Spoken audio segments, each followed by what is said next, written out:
Canada coming down the line. Thank you.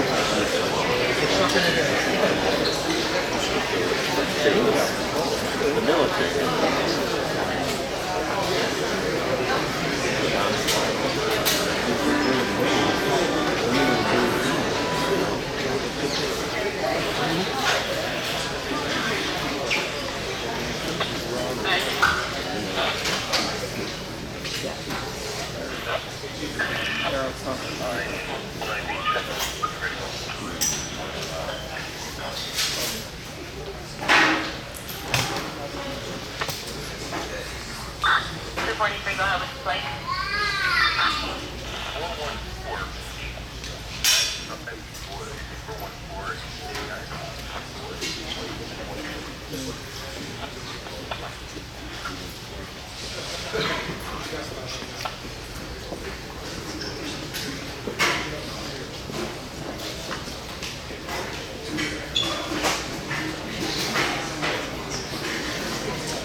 Hey guys, we still got to do our opening remarks, so the band isn't coming in quite yet, so go ahead, fill in. Just do me a favor, keep that aisle over here clear because this is where they're going to be coming in. Oh, come on.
Good morning, everyone. Can everybody hear me?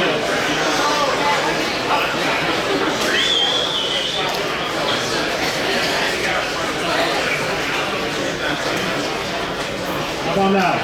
Nothing? A little better.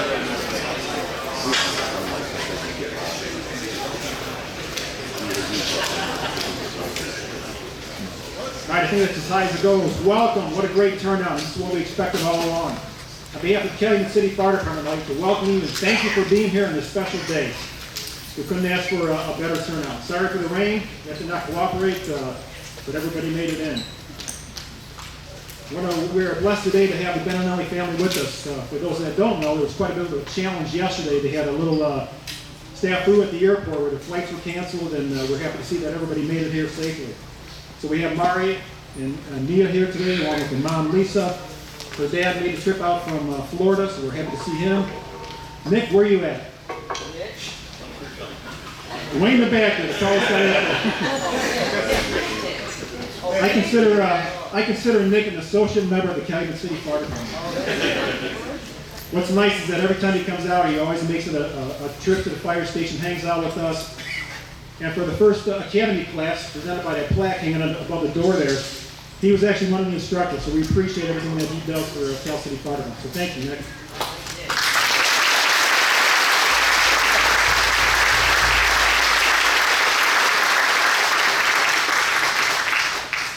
And for the first time ever, I'm going to introduce the boyfriends. Can you guys believe that? Right. We got Brandon and Logan joining us today as well, so appreciate those guys. Yeah.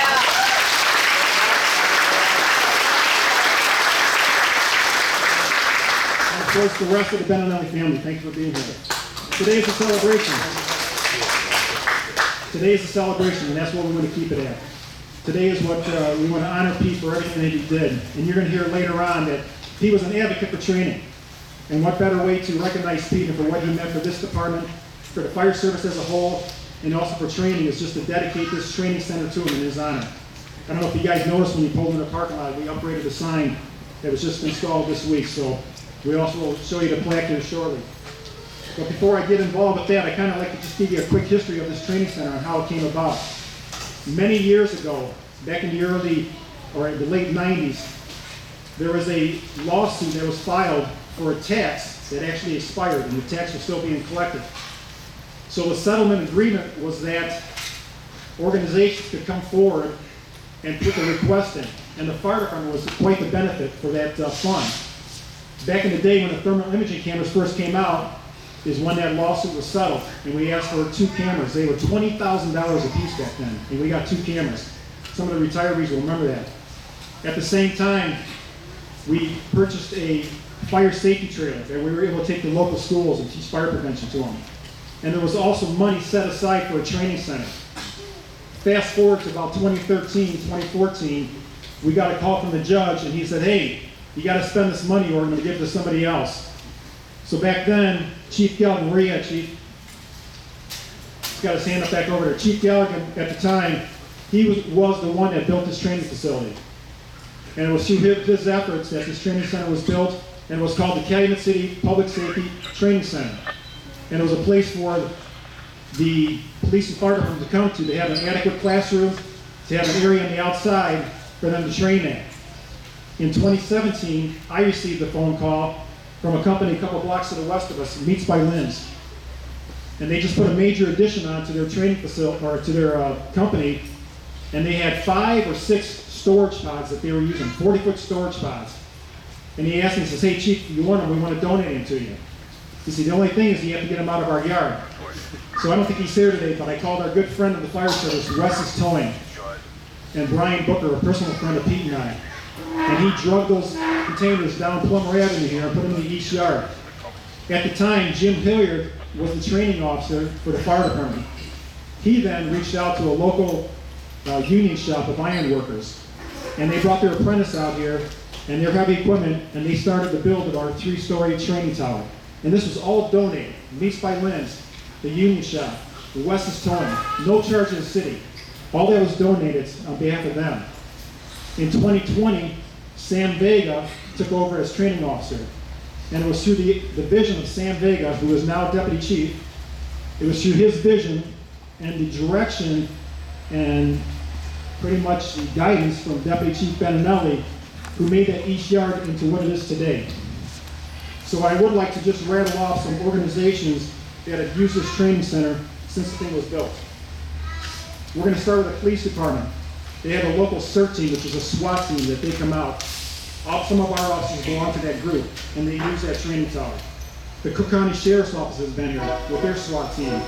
NEBRT, which is a police department, or a police training agency that comes out and teaches classes, has used this facility.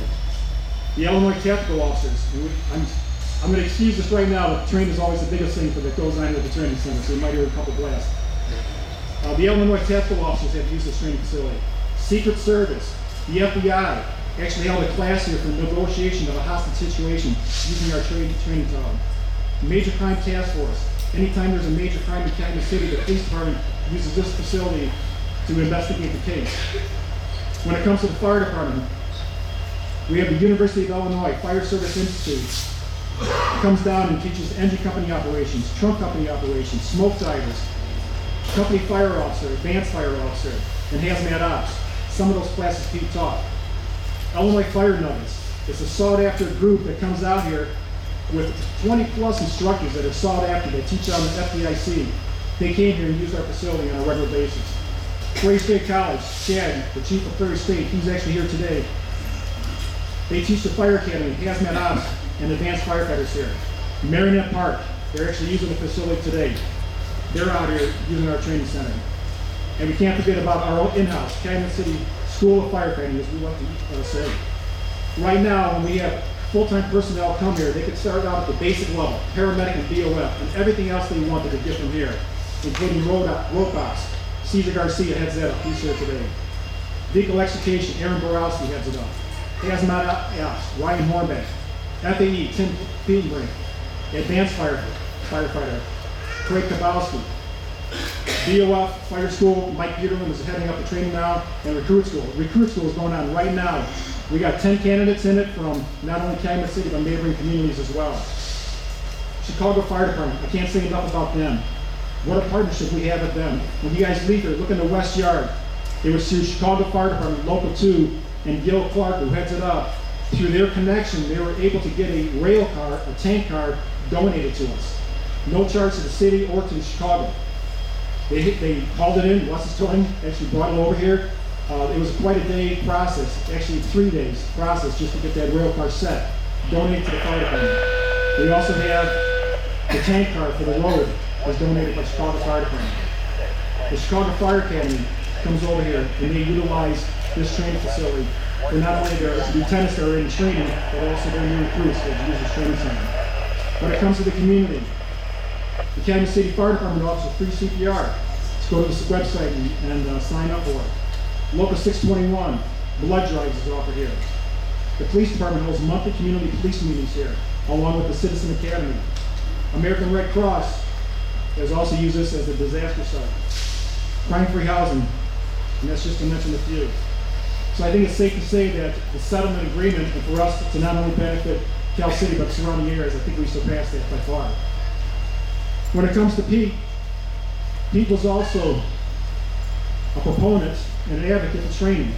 Not only did he set the example by holding numerous certifications through the state fire marshal, he also received his chief officer through the state of Illinois as his executive fire officer through the National Fire Institute, along with his friend Matt Burke, who's going to be speaking here shortly. And he was also an encourager to our members to go out and get that training. He taught for Prairie State College for the Fire Academy in Hazmat and FEE. He taught for the Orland Fire Protection District, which the class was called Blue Card, which was an officer training program. He worked for Mavis 24 when we had our own Fire Academy, FEE and Hazmat that he taught. He was part of the Mavis, Illinois Hazmat board member for the state, and we're grateful today that there was a representative from Mavis that's out here today. And he was also one of the original founders of the Band of Brothers, or let's just say first member of the Band of Brothers that's going to be performing here shortly. And we can't forget that Pete was an expert at Bourbon 101, and I'm sure that he's got some candidates here today that have sampled his collection of bourbon. And finally, hunting. Lisa was kind enough, what you see above me here was actually hanging in his office. And when Lisa was over there, I asked if we could keep it, that I had a spot for it to hang looking proudly over. And all indications that this was homegrown in Cal City. And it was roaming the grounds of TF North. Not that hunting's allowed in Cal City, but somehow Pete and his partner of crime, the police department, were able to get by.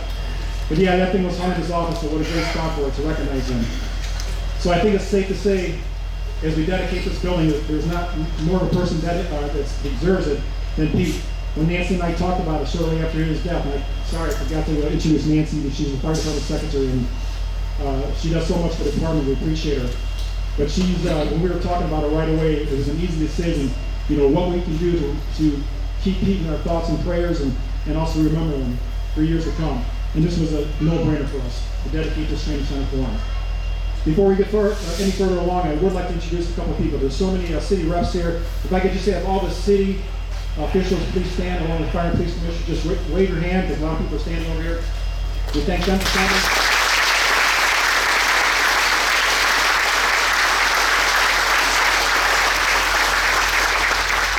We've got the duty crew here today, represented by Ryan Hornbeck, they're tucked in the back, but can't say enough about our guys. I always talk about the biggest advertisement that I have for this department are them.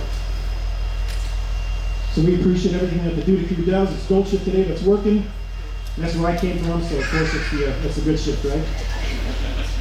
So we appreciate what those guys do. Last year we broke a record of calls. I never thought when I started here that we would break 10,000 calls. When I started here, we were running 3,000, 4,000 calls a year. And last year we broke 10,000 calls for the first time. And I give credit to all these duty crews that put their lives on the line each and every day. I also want to recognize the police department that was here. You talk to some other communities, and I got to tell you that there's a lot of them that don't get along with the police department. That's not the case here. Chief Kolash and his team, we have a lot of officers here today. We work hand in hand. Can't say enough about them. And of course, the rest of our neighbors here. Neighbors 24 consists of 23 departments now, headed up by Chief Welsh. You're going to hear from him shortly. But the partnership that we have, especially with our neighbors, Lansing, South Holland, and Dalton, can't say enough about them. They work hand in hand, almost like one fire department, so we appreciate their attendance here as well. And I know we got a lot of people standing, but I'll tell you what, all the retirees, can you just raise your hands up for retirees of Calumet City?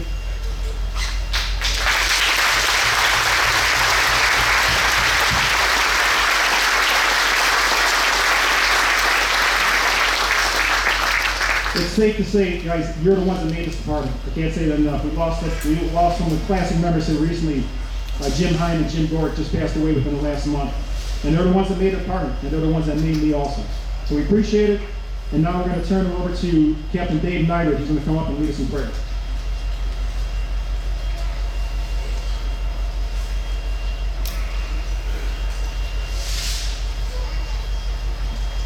All right, guys, let's bow our heads. We're going to talk to the Lord. It's not about me up here or any of us. We're right to Him, okay?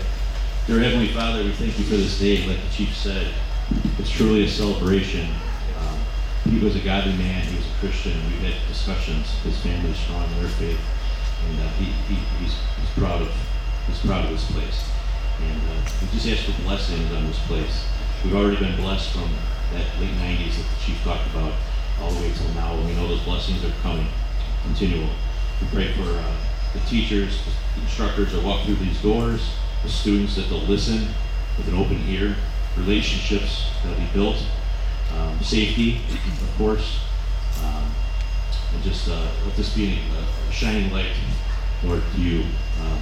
We thank you for this Easter weekend. Your death yesterday we recognize, and tomorrow is the best part of it all, your resurrection that we can celebrate. And some in this room heard the story, and we just ask that you work through them. Open eyes and hearts, soften eyes and hearts. Thank you for your saving grace that Pete had, that I have, and a lot of these people in this room have. And again, we're excited to celebrate the rest of this afternoon. We love you, Lord, in Jesus' name. Amen. Hey, can you guys hear me? I'm going to stick away from that. We got to cup the ice a little bit, all right? So for Pete, you got to do me a favor. You're all going to learn something. I need you to take your right hand. Drop your two fingers right there in the middle, all right? And we're all going to say something together. I'm going to say it first. You ready? Hey, yo! Hey, yo! All right. Ladies and gentlemen, those of you that can stand, please take a stand and be ready for the presentation of our colors.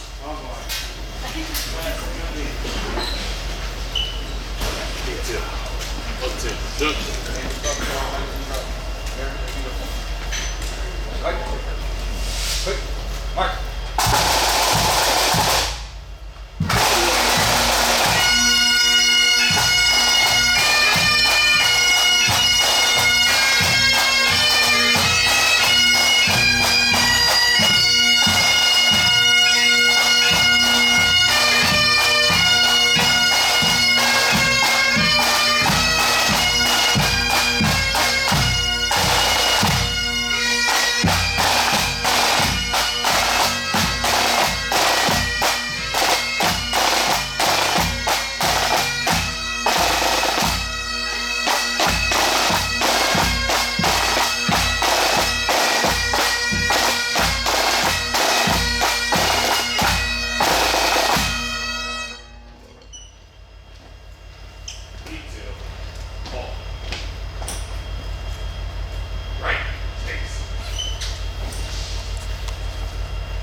coast to coast.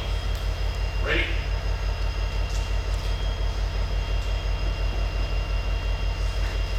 Post.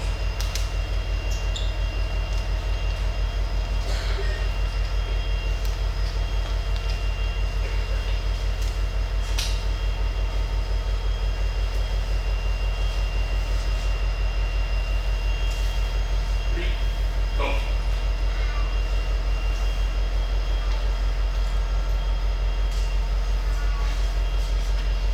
All uniform personnel. Preset. Home.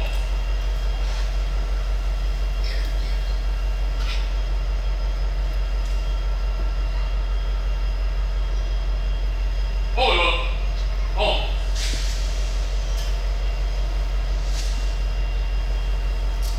Ready? Mix. Left. Mix.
There's a couple people I forgot to mention, I apologize.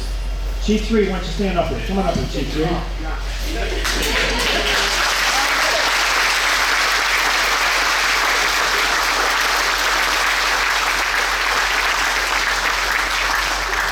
Chief 3 is Pete's cousin who made a trip in Florida also. And as you can see, he's proudly to wear that Calumet City sweatshirt. That was a gift from Pete, and we're happy to see him. And we gave him the name Chief 3 to follow right after beating myself, so love it. And then one other one I forgot to mention also, I can't forget about our partners to the east of us here, Hammond Fire Department. The Deputy Chief Dave is here today.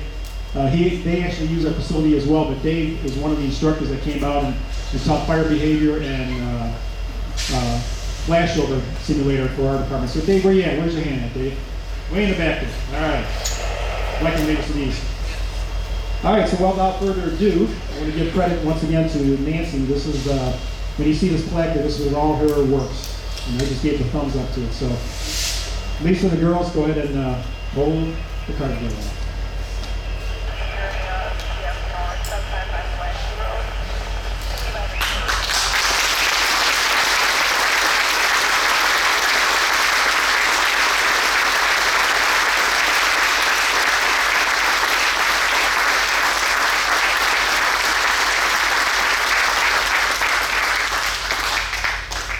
This is going to be hung proudly when you walk in through the front doors. You'll see one already for the building, and this one's going to be just to the right of the door as you walk in. So everybody that comes to this training center is going to know what Pete was about. So thank you. Lisa, you need some time, or you're up?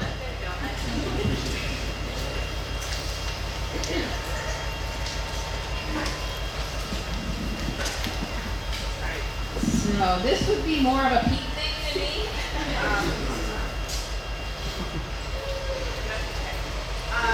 So he would be more of the, I'm going to stand in front of everybody and speak and just feel very comfortable. But I'm going to try and get through this as best I can.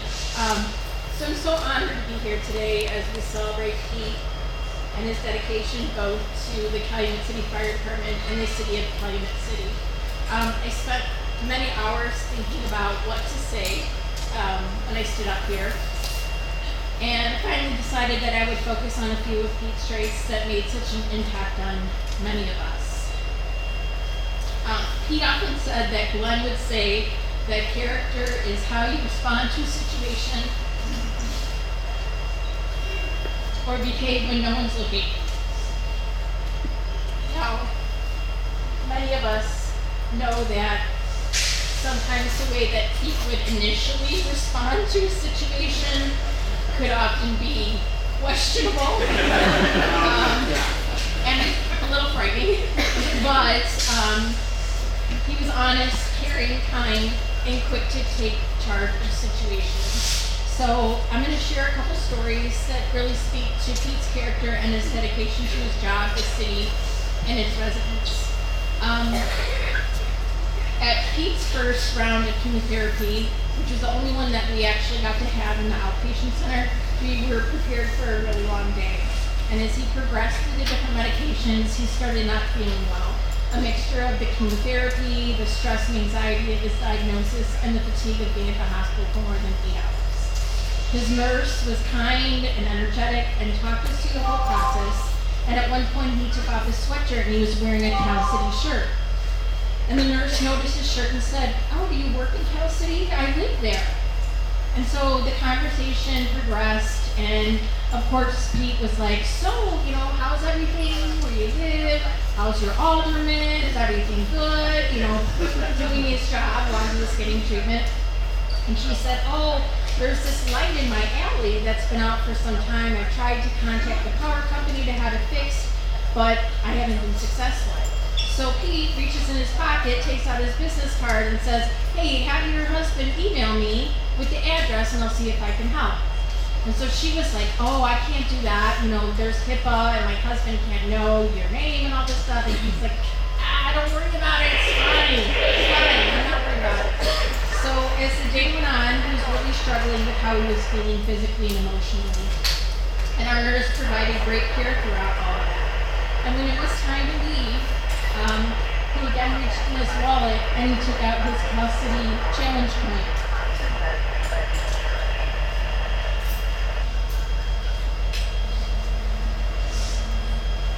He gave it to her and said, "For many years I've been serving and helping the residents of Calumet City, and today I'm receiving a help back from one of its residents, so thank you so much." And that moment was a true testament to Pete's character and his dedication to his job. And just as a follow-up, I think that he may have emailed Dan and somehow everything got fixed and the light worked in her yard or in her alley and all went well. So I'm sure she was very appreciative of that, and hopefully she'll always remember Pete and we'll always remember her. But it also seems like Pete had a knack of coming across emergency situations that didn't happen while he was on shift. And I don't know if Tunes is here, but I know he was one of those guys that was with him when that happened. But one time, Mike and Michelle and I and Pete were driving home late at night from a fundraiser, and we come across this motorcycle accident in Dyer. And all of a sudden we're like, Pete stops the car right in the middle of the road. He runs out there, and we're like, "Oh my gosh!" I mean, it was terrible. And so he's yelling at me, "Get my CPR mask from the car," and all this stuff. So I'm doing that, and I'm kind of looking around. Pete's assessing this guy, doing CPR. I can't remember if we called 911 or someone else did. I was doing CSI because I'm like, wait a second, is this guy really? This can't be his motorcycle. He has on no shirt, just shorts, flip flops. He's not a real why is he on a Harley driving, Michelle was holding Mike up because he was about to faint watching this guy on the ground. That would be me. And all of a sudden the ambulance finally comes, and next thing you know, Pete's in the ambulance. And he's intubating this guy. And he's like, "Give me this, give me that, give me that." And I'm like, after all was said and done, I go, why? Why were they listening to you? He goes, "I don't know, I just told them what to do and they did it." We really take charge of a situation.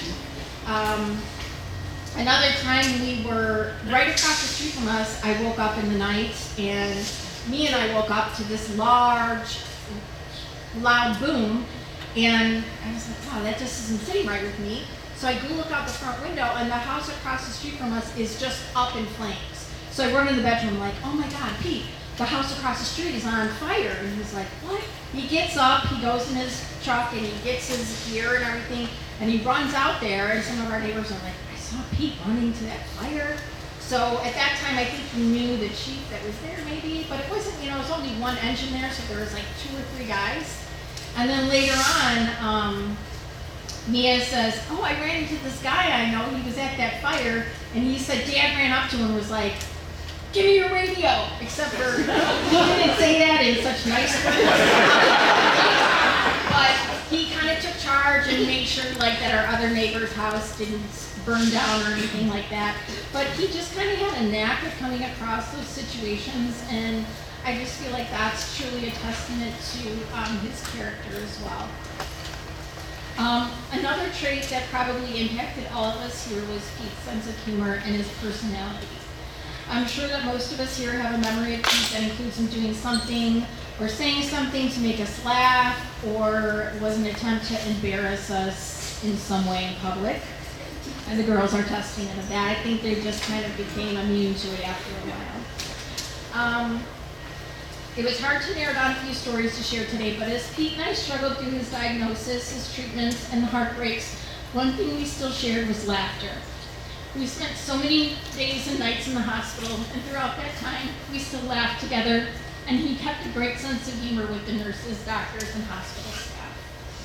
At each visit, they would go through the series of questions when he was admitted that were protocol, and one of them was, do you feel safe at home? And he would say, look at my wife, would you feel safe? Or he'd come up with some other kind of joke. Every time he had a new nurse, he would interview them, asking where they went to school, how long they worked at UC, if they liked working there. And then he'd be disappointed if he had a repeat nurse, and he told me he didn't get to interview them. So, and he was very proud. He's like, well, my daughter's in nursing school, so he had to ask him no questions about that. After many procedures, he always made the staff in the room laugh.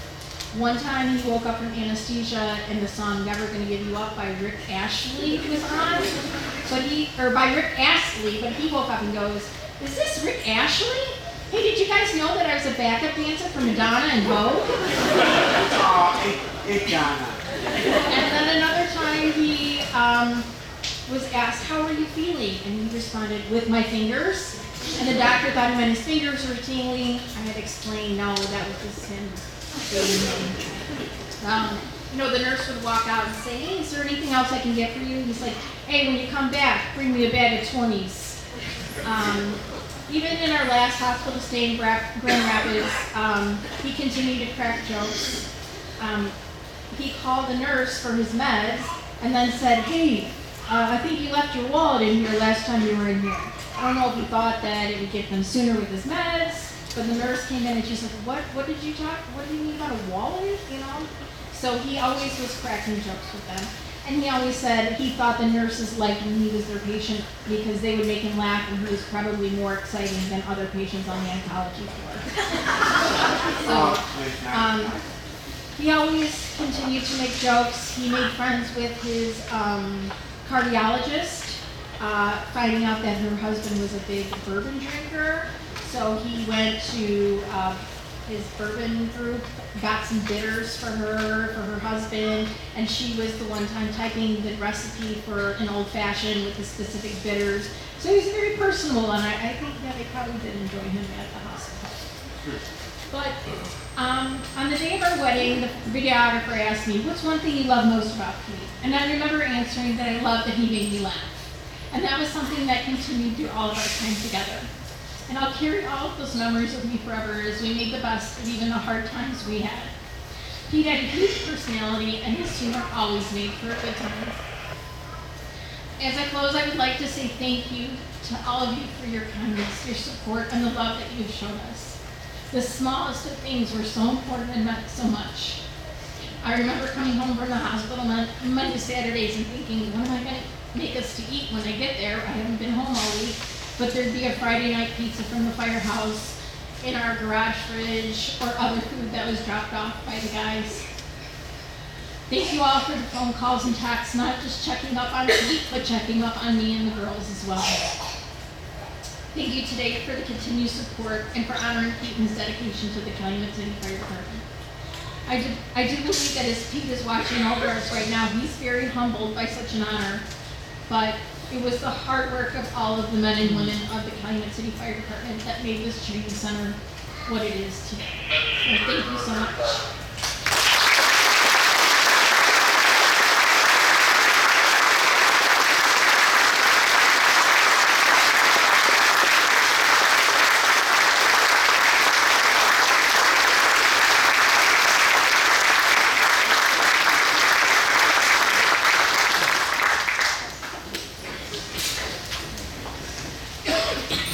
Good morning.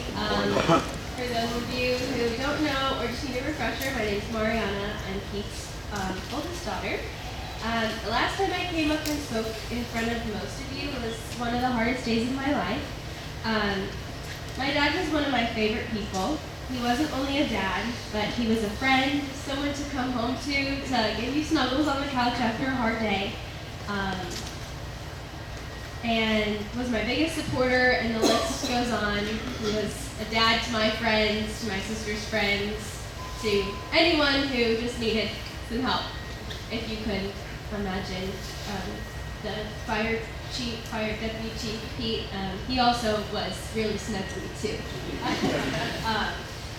I don't know the relationship he had with each of you, whether it was a friend, a boss, a mentor, an uncle, a son, a brother, or a husband. I know for a fact he made every single person in this room laugh. He also probably gave the majority of us a stern talking to when we needed it. My dad has touched many lives, even if he knew it or not.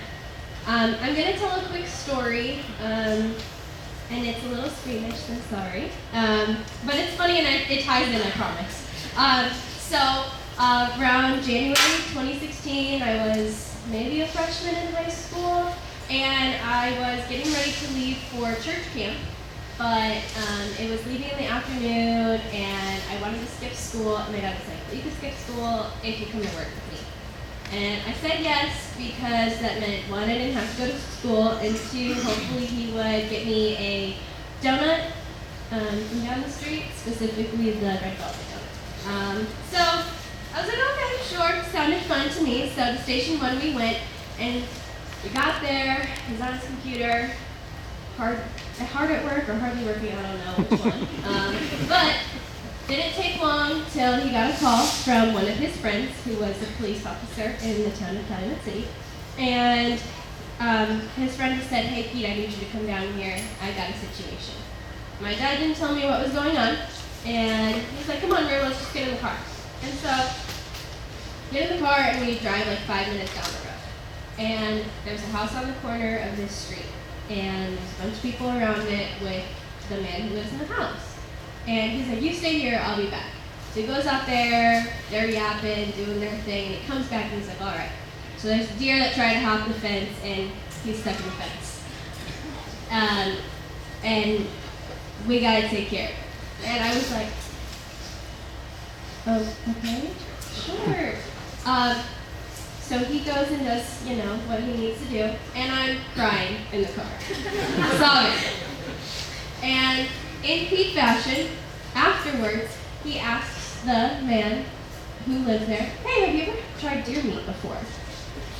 And he said, no, why? And he was like, why don't I cut some up and package it and get it all ready for you, and I'll get you some steaks for dinner.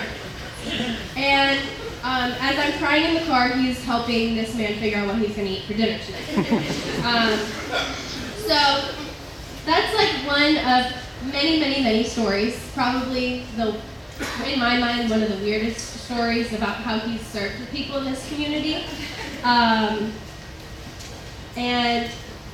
I don't think he would admit it at the firehouse, but he had a very soft and servant heart. Maybe if you caught him on a good day before anything crazy happened at work, you probably saw the Pete that we would see at home sometimes, unless there were dirty dishes in the sink. But I know that my dad was caring, and it breaks my heart to every day knowing that my dad can't go on caring and serving for the fire community as well as our family, but I know for a fact that he would say right now that we are making too big of a fuss of everything and we all need to carry on, and why are we here doing this? But he deserves it. His love and passion for the fire service and the safety of his men and women will carry on through each man and woman that walks into their first day of fire academy here, or comes to get a certification or just learn more about being a firefighter.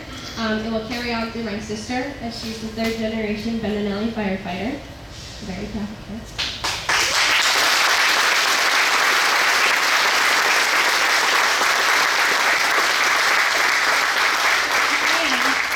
And she was part of the first graduating class here at the fire school at Calumet City. And I got to be in a fire with her, which was really cool, in the area that my dad built. But also I know his love, laughter, and passion for life and his jokesterness will live in each of us. So if you're ever having a bad day, just think, I know people say, what would Jesus do? You should think that, but also, if you're ever in a serious situation and you don't know what to do, you can ask yourself, what would he do? He'd probably get angry, but then find some way to laugh about it, or, I love my dad so much, and it fills my heart to see a room like this and just know how much of an impact he's had. I'm sure that I could go up to each of you and you had some story about how my dad has impacted your life, or you've seen him impact someone else's life. And it doesn't stop just because he's not here with us anymore. This training center is a beautiful way of honoring him. And my dream is that his legacy goes on for generations to come.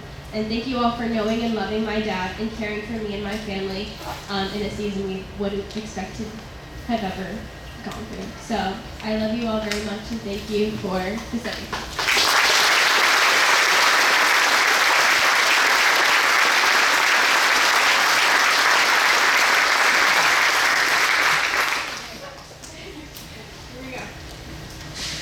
First, I'd like to thank everyone for coming, and also thank you to the Calumet City Fire Department for this great honor for my dad and our whole family.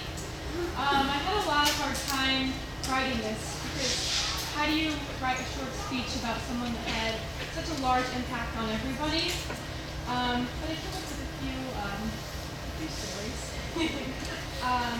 Well, to start off, she was the best girl dad ever. From painting our nails bright pink and watching YouTube videos on how to do cool braids in her hair. From blasting Dropkick Murphys in his truck while I'm headbanging in the back. And I'm sure it was his favorite, but us coming to him and asking him to put the clothes on our Barbies because we couldn't get him past the thumbs. He of course could not miss an opportunity to embarrass us in public. My personal, well, I wouldn't say my favorite, but most common was he'd be in Walgreens and he'd be like, "Hey Mia, there's some diapers over there. You need them since you left the bed last night?" Or this is my personal favorite. We were in Michigan on a bike ride at the top of the sand pit, and he thought I was wearing 2 pairs of shorts. Okay, first of all, who wears 2 pairs of shorts? Okay, so he decides to pants me. Okay, he pants me in front of many people at the top of the sand dune. Mind you, I'm 10 years old, and I'm absolutely mortified. Okay?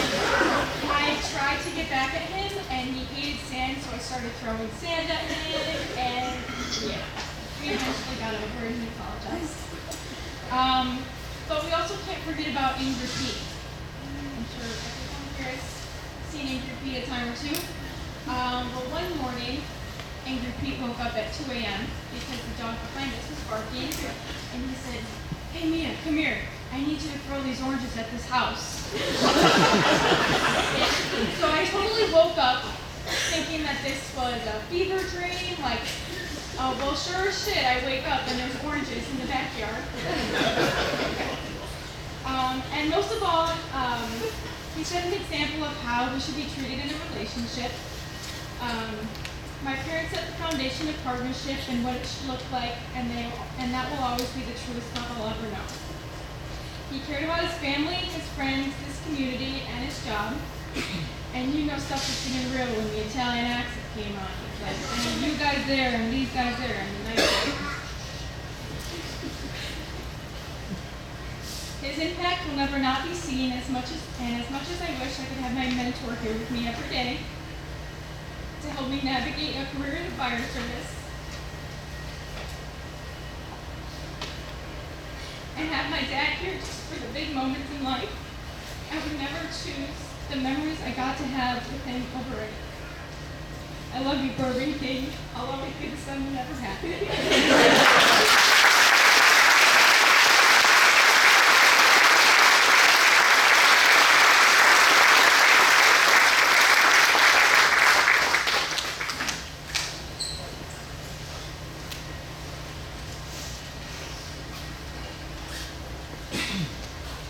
I'm with you. You can hear me back there?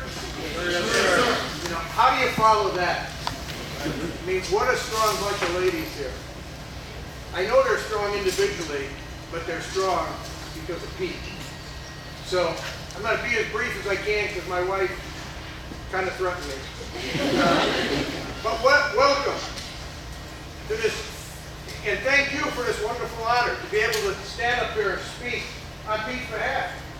It's incredible to me. Thank you to Mayor Jones and the council and the fire police commissioner for allowing this honor to be bestowed upon Pete. And not only Pete, but his family and that extended family. Thank you very much. Congratulations and thank you to Chief Crocker. It's been a long road, like he talked about a few minutes ago. Didn't start yesterday. This has been a long road, and Pete's been behind us all the way. There are a couple of corrections, though, to my speech, because there's no way in hell that picture is big enough. Pete was bigger than life. So even if the plaque was all his face, it wouldn't be big enough. So we remember that because that's who Pete was in our lives. This is a milestone dedication. I'm proud to be here. I represent not only myself as, I believe, one of Pete's good friends, but he was a member of my personal family because he was always the son number one. And those of you who know, son number 2 is the fire chief in Glenwood right now, so he really took advantage of that right up until the end. But I do represent Mabas Division 24, Mabas, Illinois, as well, and Pete was passionate about that, about both of them. So I'm really proud to know that I'm here representing them. Peter J Bendinelli, friend, co-worker, mentor, teacher, storyteller, hard worker, and one hell of a firefighter and paramedic. I don't know anybody better. I really don't.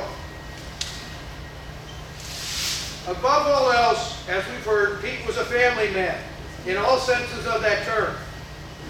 To Lisa, Mariana, Mia, to his mom and dad, he really was a mama's boy. And he proved that right up to the end when he served her so well. To Chief J Bendinelli, Jim, stand up.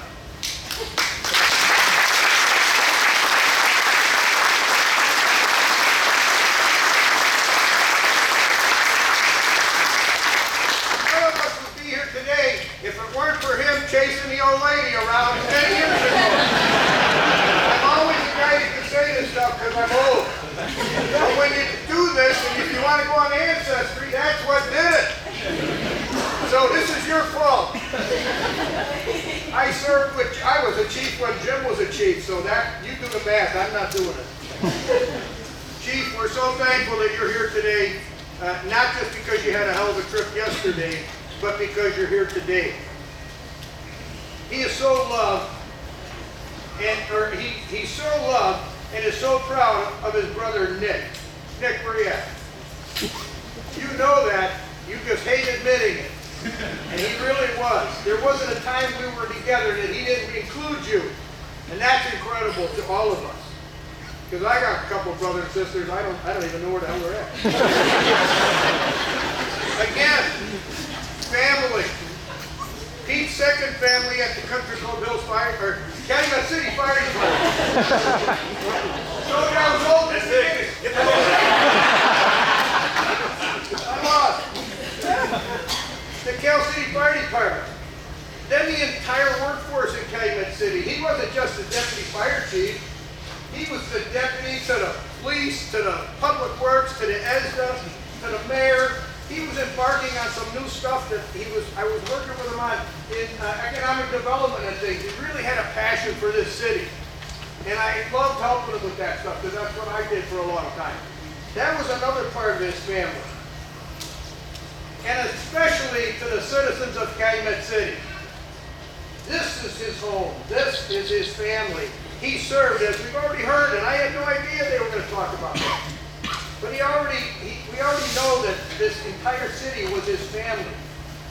Then, of course, the hunters. That was not shot. Pete ran it over with his car. In fact, you know, now there's a celebration going on in Canada because the Bears are rejoicing they don't have to mess with Pete anymore. Because they always enjoyed when he came up. It wasn't much of a challenge. The Bourbon Boys, there's a lot of reasons why they call them that. All the girls' sports families, high school families, you name it, the list goes on. But all were family to Pete.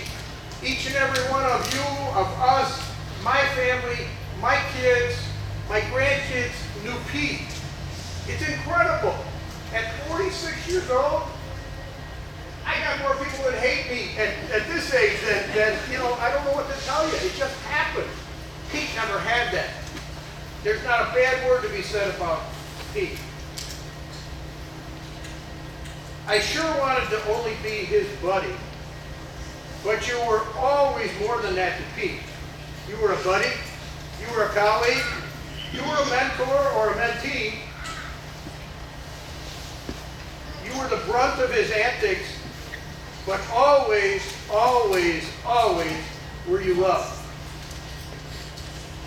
Today, we stand together to witness yet another of Pete's legacy. The training center he worked tirelessly to facilitate. Pete's drive was simple. Do the greatest good for the largest number. It really was that simple. This facility will do that. We can ill afford to mourn our loss any longer. 5 days ago, we celebrated Pete's life on the anniversary of his death. It's time to stop mourning and to start celebrating, which we can do. And laugh. That's what Pete wanted. Laugh, laugh, laugh. Don't avoid the discussion. Have the discussions because they'll all make you laugh. That's what I've been told. We must focus on the future. That Pete continues to prepare us for every day. Remember, stay the course, finish strong, everything will be okay. Gee, who said that? It's etched in many people's brains because that's what he believed.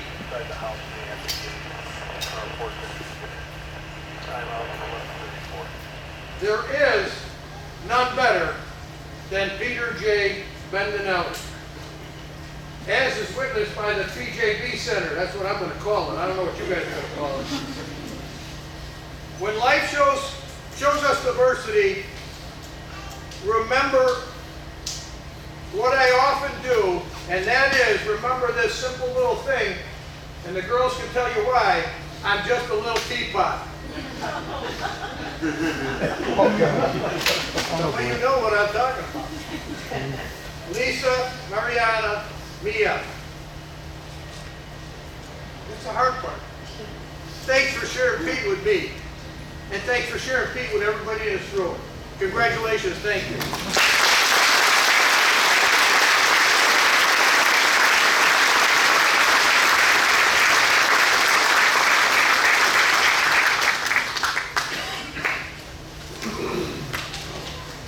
A lot of people here.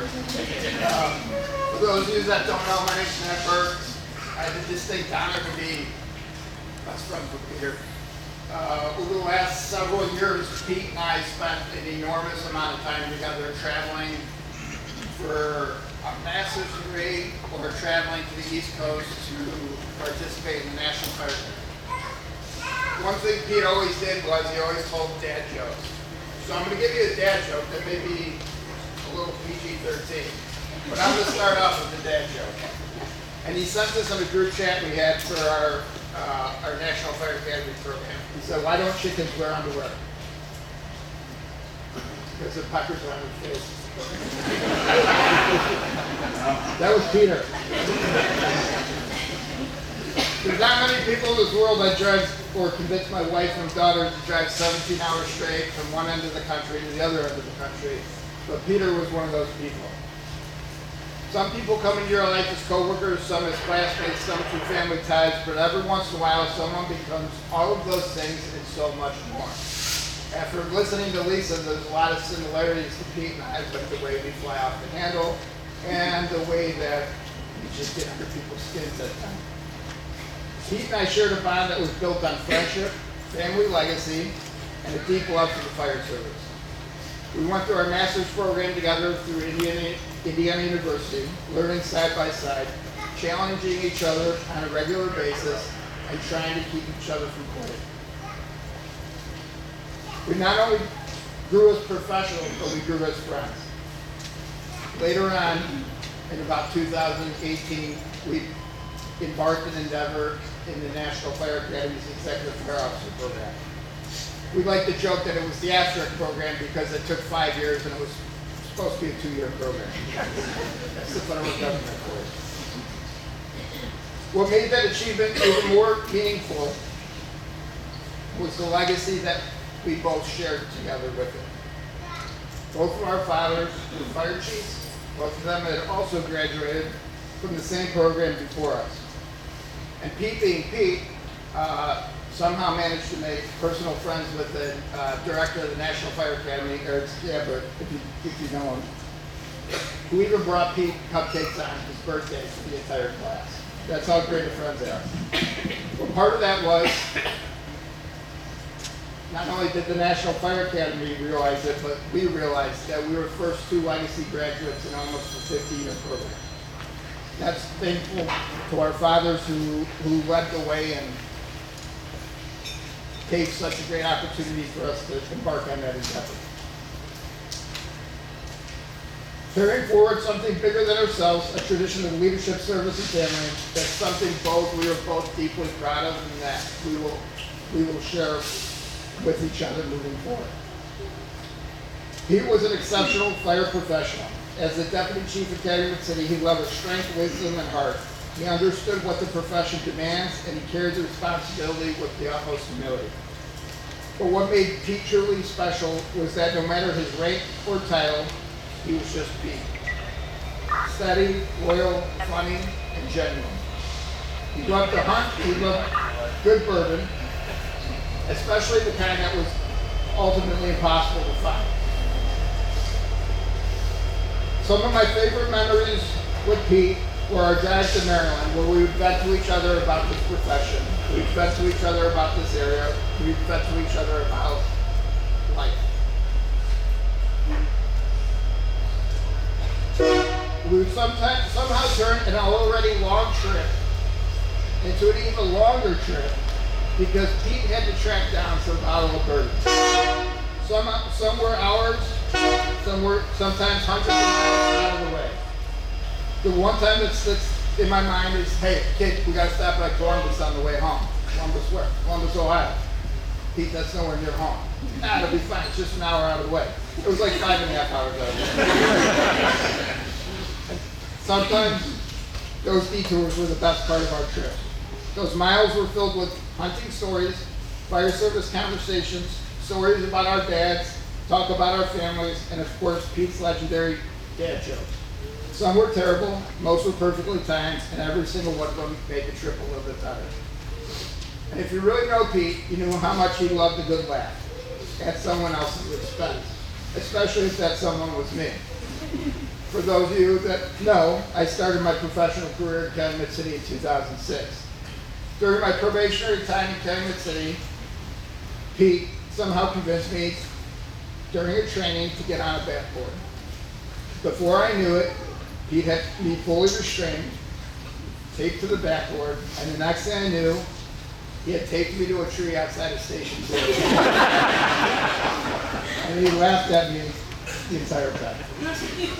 I stayed there for quite a while until he finally decided to let me down. Pete thought it was hilarious. I don't know if anybody here remembers that. Naturally, that became the beginning of an ongoing strength war between Pete and I. At one point, Pete painted I had carried a mullet when I worked there, paint. So in true Firehouse fashion, if you look at this picture of Pete was wearing that helmet, I decided it would be a great idea to clean Pete's helmet. It was the perfect back and forth, just enough mischief to keep the score unsettled, and just enough respect to know it was all done with love. Those are the moments that define real friendship in this profession. The laugh, the stories, the harmless battles, and somehow the lifelong memories. The thing is, these stories are they say so much about Pete. He loved the firehouse traditions, the pranks, the laughter, and the moments that turned into stories you tell forever. What seemed ridiculous in the moment became memories that now mean everything because they still carry the sound of his laugh. Pete had a rare gift as a friend. He truly understood me as a person, but as a fire service professional. And although we never shared or always agreed on things, by the end of our road trips, we somehow came to a mutual understanding. He understood the weight of the job, the pride in it, the sacrifices, the responsibilities, and the purpose behind why we do what we do. Very few people in life understand you without needing an explanation. Pete was one of those rare people for me. But about everything else, Pete's greatest pride was with his family. His love for his wife, Lisa, and his two daughters, Mariana and Mia. It was steady, fierce, and unmistakable. You could hear it in the way he talked about them, and the pride behind every story, every milestone, every accomplishment. They were truly the center of his world. And what an incredible legacy he leaves to Mariana becoming a nurse, and Mia following in his footsteps as a firefighter. Even though Mia made me break the news that she didn't want to do softball anymore to her father, to soften the blow, so when she told him, it wasn't as rough. Most importantly, Pete was proud of the Calumet City Fire Department and the city of Calumet City. Most importantly, the past members and the present members and those that were to come. He loved the service they provided to the community, the pride they created, and the tradition they maintained and created. His legacy lives on in the fire service, in the leaders he mentored, in the friendships that were blessed to know his loyalty, humor, and heart.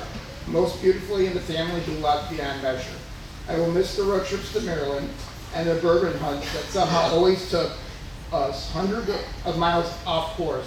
The hunting stories, the terrible dad jokes, and the conversations only two people who truly understand this profession could have. But more than anything, I will miss my friend Peter. Some will leave this world quietly, but Pete did not. He leaves a space that cannot be filled, a standard that will be hard to match, and a legacy that will continue to grow through his family, his fire service brothers and sisters, and everyone fortunate enough to have known him. The fire may be out, but the watch continues. One last dad joke. What do you call a fake noodle? An imposter.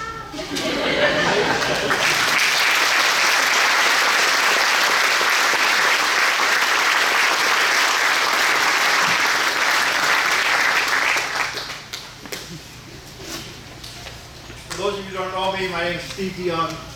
Pete and I go way back. So, a wise man once said, bourbon in, wisdom out. This training center meant a great deal to Pete. He was proud of what this place became, and even more proud of the hard work, creativity, and dedication of the Calumet City firefighters who built it into what it is today. Every time something new was added, he'd call me and say, come over to the training center, I've got to show you this or that. Watching this training ground evolve over the years was truly one of the highlights of his time with your department. He was just as proud, if not even more, watching your department transition into hosting your new Fire Academy here. Your own instructors, your own officers, and training the next generation. I can say with confidence that your academy is one of the best I've seen. The level of dedication shows that in the caliber of firefighters who are produced in this place. And for Pete, it meant everything to see the third generation of the Bendinelli family trained right here on this ground. There's a comfort in knowing that Mia was taught to the highest standards by some of the best in the business. I know he's incredibly proud of the firefighter she's become and will continue to be. I'm going to leave you with one final thought, something Pete and I were hours sitting in trees, sitting in boats, usually over more than a few glasses or bottles of bourbon. We always came to this one thing, and let me ask you, who here believes that firefighting is the best job in the world? We truly agree with that also. We tell our families, we tell our friends how lucky we are to do what we do, to work alongside incredible people every single day. But then we would ask us the question we can never quite answer. If this is the best job in the world, what does it take to make a firefighter happy?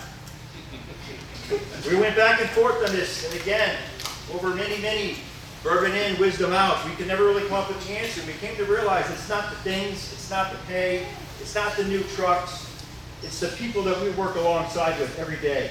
It's the people we trust day in and day out. It's the people, it's you, it's us. So I'll leave you with this. We already have the best job in the world. We work with great people, we do meaningful work. At some point it becomes a choice. Choose to be happy, choose to be proud, choose to love the job you say you love. Because life is too short to be anything but that. Especially at the end of the day, we've got something pretty amazing. Do it for yourself, keep pushing this place forward, keep evolving, keep up the incredible work that's being done here. And most importantly, maintain the high standards and dedication that this place now represents, and that's Pete. In the words of one of the strongest men I know, during this fight, stay the course, finish strong, and I'll holler at you later. Thank you all for being here, and thank you for this dedication.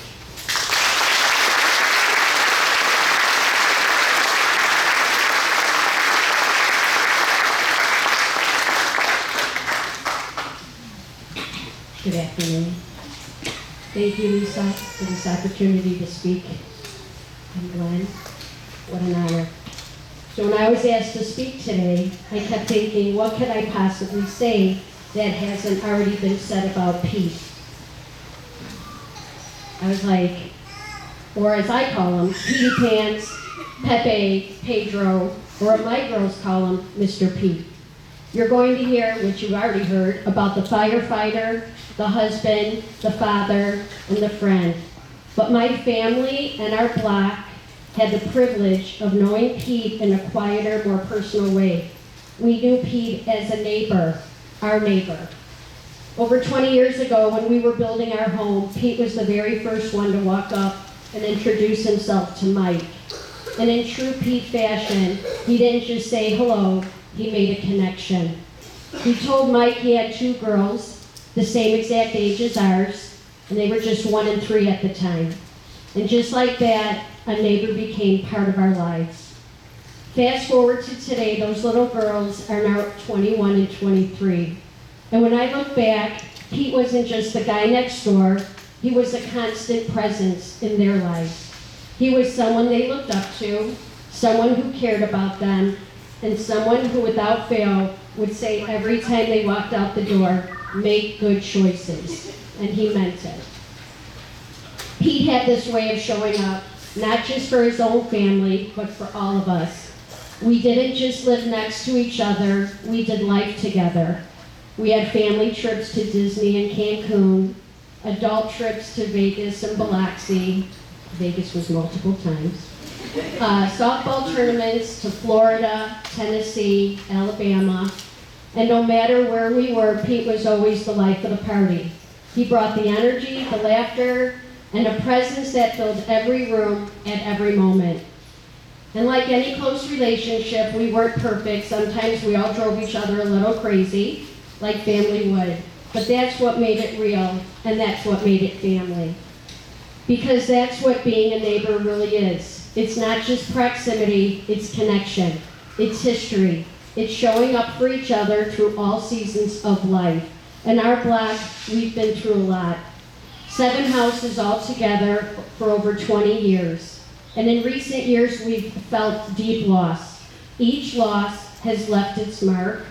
Each one of them has been heavy, and this one is no different. But if there's one thing Pete taught us, it's that even in the hardest moments, you show up. You check on each other, you stand together, and you keep going. And that's what neighbors do, and that's what Mr. Pete did. This building being dedicated in his name is such a beautiful and well-deserved honor. But Pete's legacy is definitely way much bigger. It's the lives in the, it's lives on the, oh my God, it lives on the lives he touched, in the laughter he brought, in the example he set, not just as a firefighter or a husband or a father, but as our neighbor. Mr. Pete, thank you for being the first to say hello, for being part of our everyday lives, for loving our girls like your own, and for reminding us, all of us, every single day, to make good choices. We will carry that with us always, and we will carry you with us always. Thank you.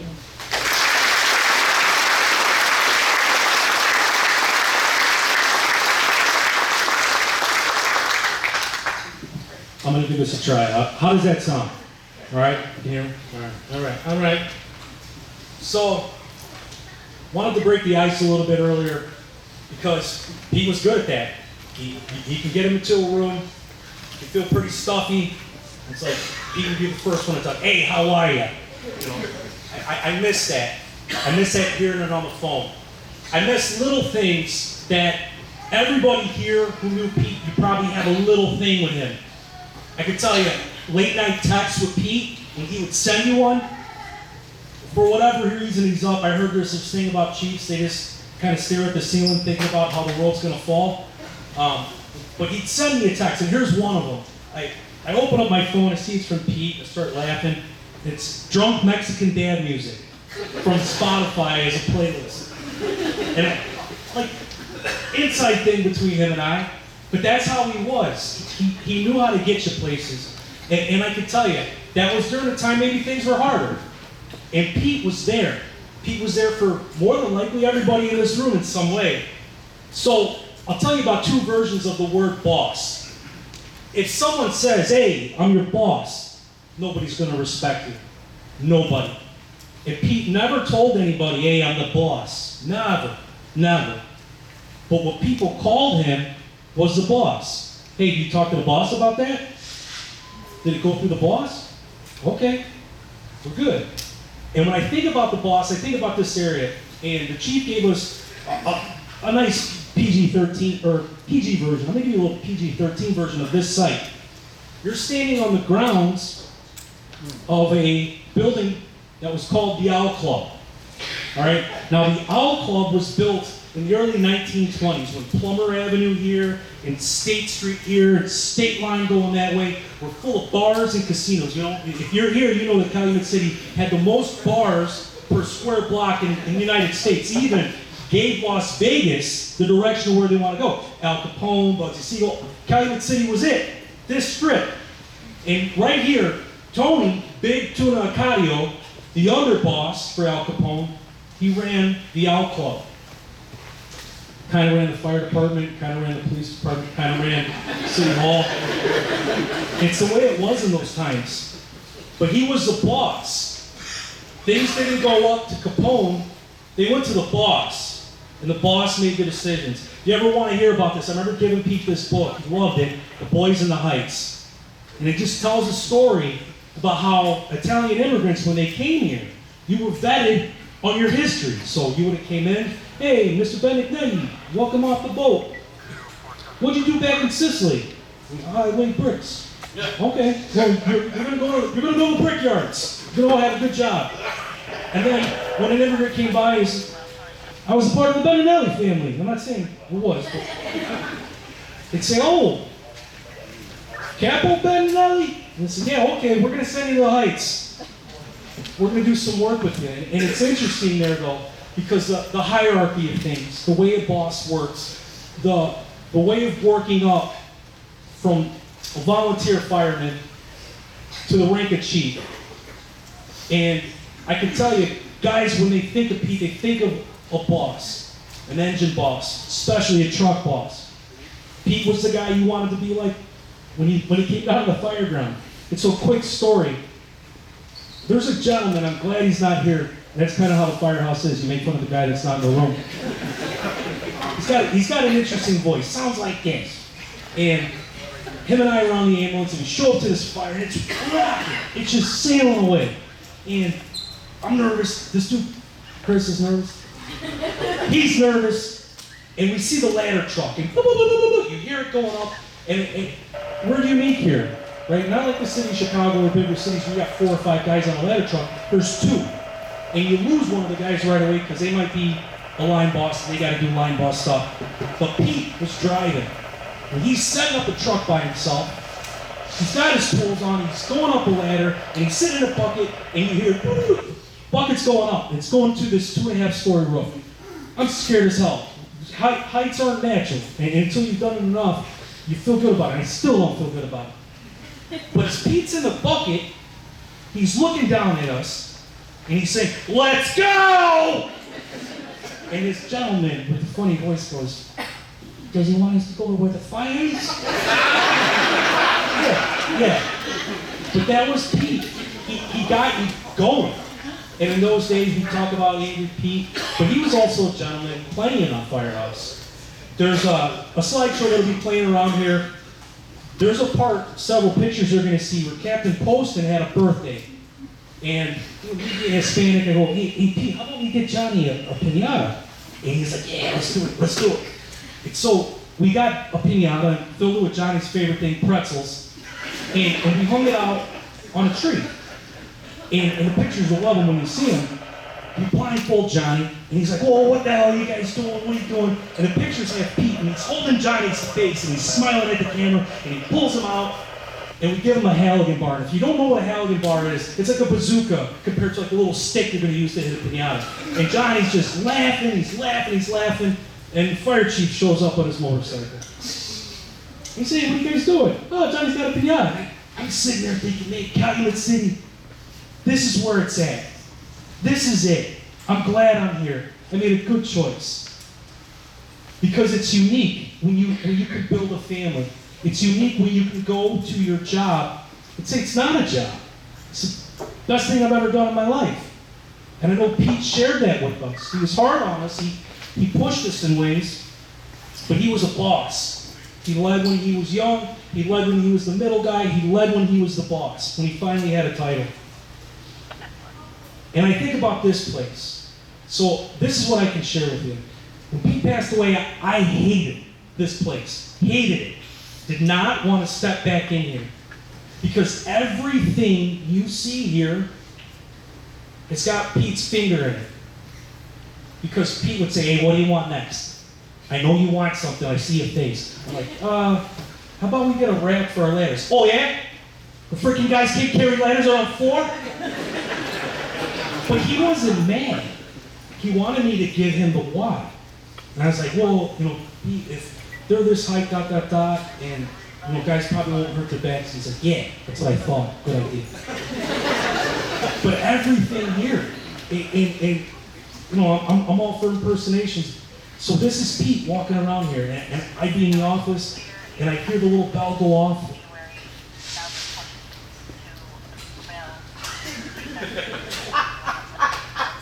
Hey! You gonna let that sit like that? Anyway, he got a lot done for us. The man could think, he could write, he made things happen. The men and women that served underneath him, we'll call him boss. He was the boss, out of all respect, because at a fire he got things done. When you get a chance today and we leave, go tour the site. Go look at the buildings. Because everything there are always people in every single fire department that have great ideas. Hey, I want to put a slide on a ladder truck. Well, all right, maybe that's not going to work. But if you can justify it, if you can talk about it, if you can make a vision happen, Pete made it happen. And then his vision went in there. You didn't know it, but he always had his thumb on something. He never asked a question he didn't know the answer to. And I love that. And I'm going to remember that. And I hope you guys will take what you have with him, that precious time, and you use that. Every single one of you impacts somebody. So do the right thing. Impact them the right way. care about everything you do. But one of the things, as I close that out, was Pete telling me to go home. And I was sitting in the office, and we always had something to do here. 5 years, it was bang, bang, bang, bang, bang, bang. He was giving us money. He used to do this to me. What do you want? And I remember I'm clickety-clacking away on the keyboard, and he walks in. What are you doing? I'm working, Pete. Yeah? What's your family doing? I don't know. Having dinner. Go home. This will be here. And he was 100% right. This will be here. From the history of what this site was, where crime and vice and terrible things happen down these blocks, to the history now that we all make, that Pete helped us create, we'll keep doing the right thing. So I just ask you to please tour the site when you're done. Sometimes when you got to talk to somebody, maybe you have to give them that finger to tell them you're serious. All right? But do a good job. Appreciate it.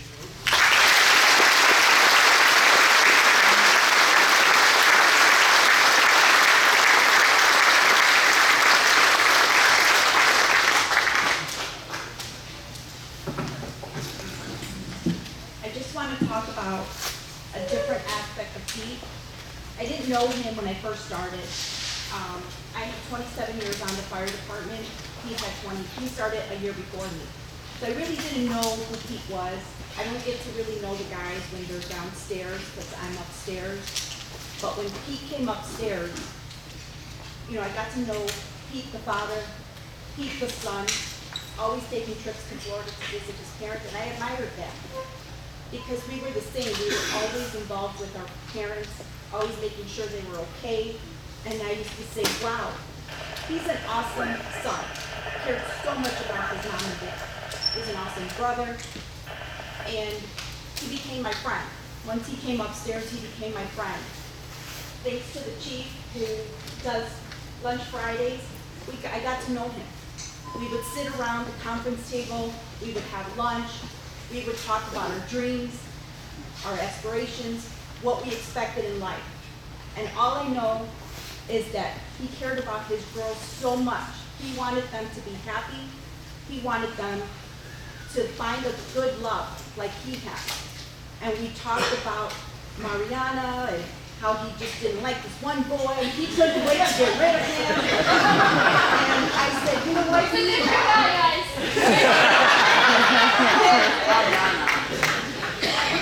he said, you know what, Pete?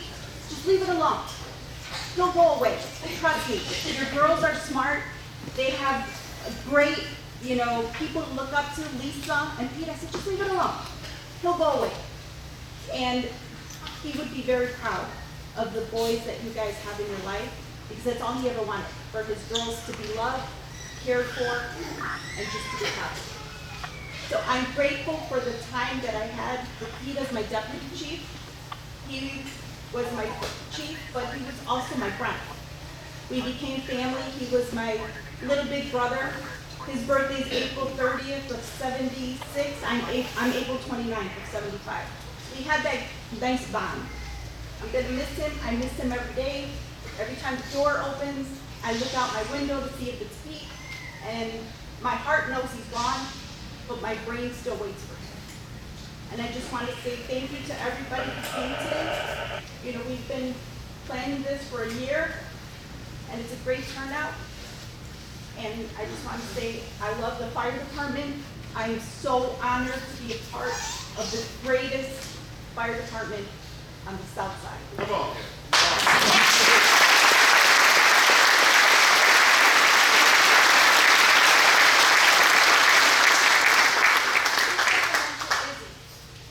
Izzy loved Pete.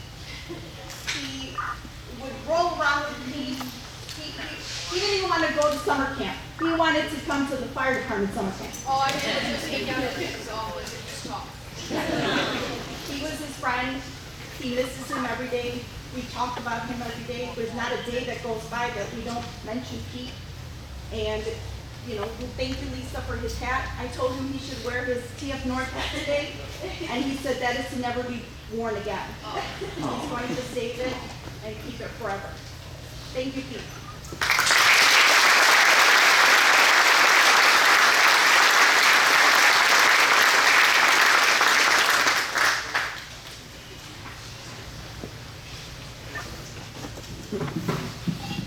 Morning.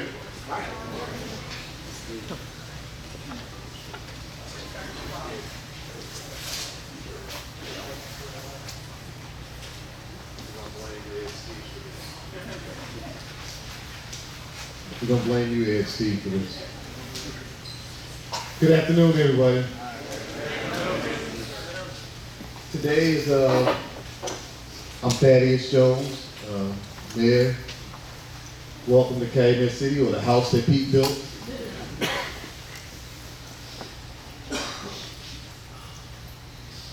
Today is an emotional day for many of us, but it's also a celebration. So to Lisa, Ariana, Mia, my best friend Jim, sitting on the board with Pete's mother as a Human Relations Commission, I got cursed out a lot. And our two stories, and then I'm gonna introduce the alderman. So I got cursed out when I was on the chairman of the Human Relations Commission about Pete, because he was a firefighter then, I think in Burnham. And I was an alderman, and the goal was to bring Pete over to Calumet City. And I got cursed out by his mother and said, if you vote against my son, I'm gonna kick your ass.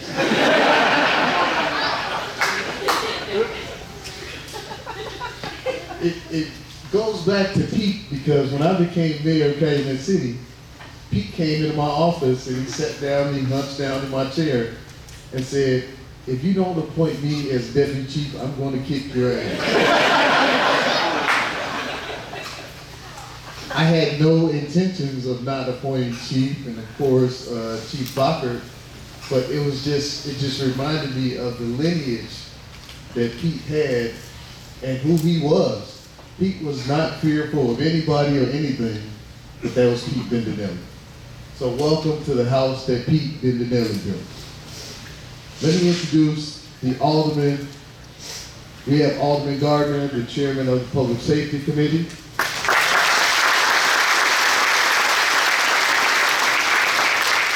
We have Alderwoman Melissa Phillips from the 7th Ward. And we have Alderwoman Talisa Harvey from the 1st Ward. Where you guys are. Now, Bart just told a story. I don't know how many old timers were a part of Outlaws. Anybody that went to Outlaws? Okay, just making sure. So we are standing on history. There's a Bible quote, and there's also a quote by Muhammad Ali that says, service is the rent that we pay for living in this world. And I believe that Pete not only paid his rent, but he paid for many of y'all houses. Because Pete was the kind of person that did for others that somebody else wouldn't do. Somebody else will walk away from. Pete had that responsibility in his heart and that service in his heart. And so this building being dedicated to him, I was talking to Alderman Gardner earlier. Calumet City got incorporated in 1893. Would you guys believe that this is the first building that has someone else's name on it? And it's fitting that it's Pete Bendinelli. This is the first official building that's named after someone, municipal building in Calumet City. So let's give a round of applause.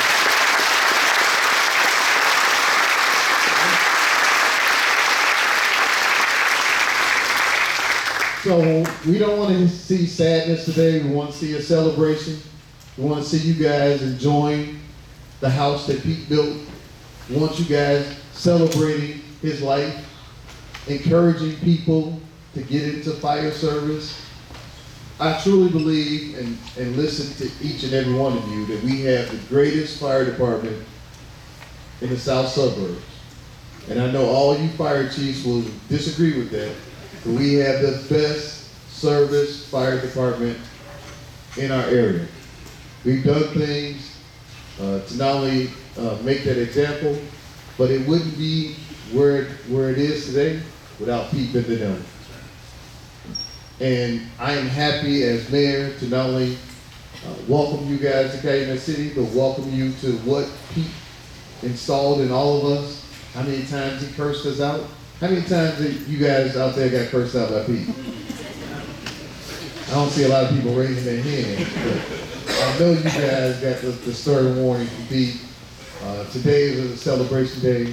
I'm not going to take a lot of time. I also want to introduce our city administrator, Deanne Jeffrey.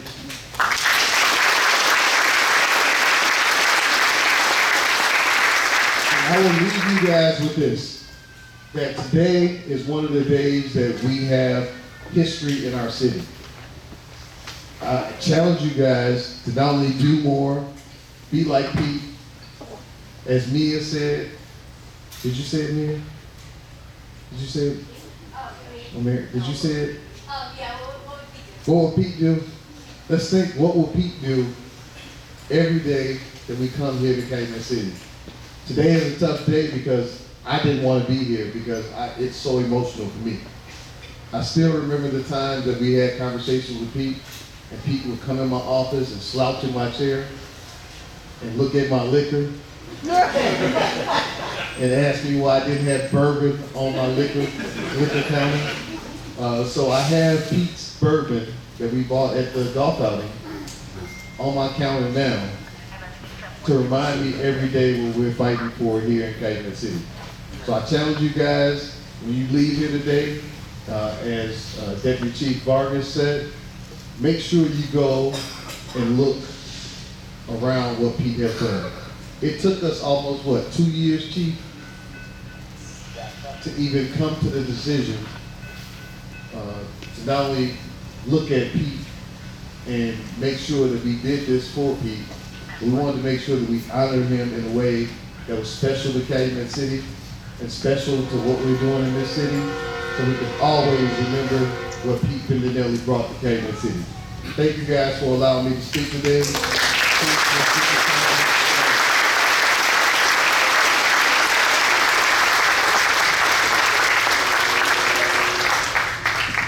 All right, that concludes today's presentation. We are going to start showing the video, so if you want to stick around, get a little closer to the TV. Got a little video presentation about Pete. But again, guys, what a great turnout. We appreciate everybody. Bendinelli family, thank you. Thank you all for coming. Have a great day.